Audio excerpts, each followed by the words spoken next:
second.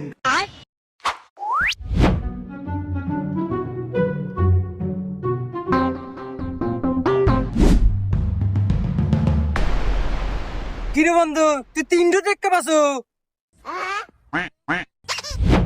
শালা ধীরে কথা কর ক্ষমা করে দাও এই বন্ধু ও বলে 3টো টেক্কা পাইছে চা দর্শি আর টিয়া ধরা দেবো না খেলা ছাড়িয়া দে কি বন্ধু মারটি আমার না বন্ধু আর ধরবো না খেলা ছাড়িয়ে দিলাম হ্যাঁ ঠিক আছে বন্ধু তুই হাইটি হারে বন্ধু আমি আর খেলবো না থাক আমি গেলাম শালার কোয়াপাল কি রে 3টো টেক্কা পাইলো হ্যাঁ হাই রে কোয়াপাল আমার ঘরে বা কোয়াপাল কোনো হলো না না বাইগান